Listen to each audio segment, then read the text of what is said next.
senators, and representatives, I have the distinguished honor of presenting. The Spanish-American War of 1898 was a pivotal moment in U.S. history, marking the nation's emergence as a global power.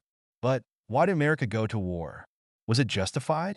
To answer these questions, we'll explore the suffering in Cuba under Spanish rule, the power of American public opinion, and the strategic opportunities the war provided. By the late 19th century, Cuba was fighting for independence from Spain.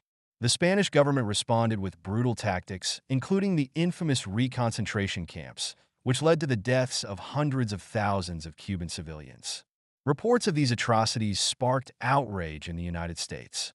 As Senator Redfield Proctor stated in 1898 after visiting Cuba, "It is not peace, nor is it war.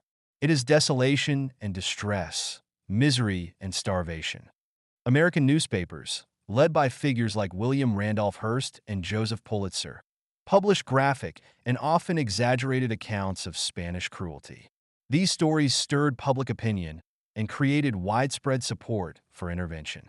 On February 15, 1898, the USS Maine exploded in Havana Harbor, killing 266 American sailors. Although the cause remains debated, many Americans blamed Spain. "Remember the Maine, to hell with Spain," became a popular slogan, pushing the U.S. closer to war. In response, Congress authorized $50 million for defense, signaling the seriousness of the situation. The war provided an opportunity for the U.S. to expand its influence. Territories like Puerto Rico, Guam, and the Philippines offered strategic military and trade advantages. Alfred Thayer Mahan's ideas about sea power influenced American leaders, who saw control of these territories as vital to building a global navy. Supporters of the war argued that America had a moral duty to intervene, protect Cuban civilians, and promote democracy. They also pointed to economic interests, as instability in Cuba threatened U.S. investments. Critics, like the Anti-Imperialist League, warned against imperialism, arguing it betrayed American values of self-determination and liberty. The war lasted just 10 weeks, resulting in a decisive U.S. victory. The Treaty of Paris in December 1898 ended the conflict and ceded control of Spain's overseas territories to the U.S.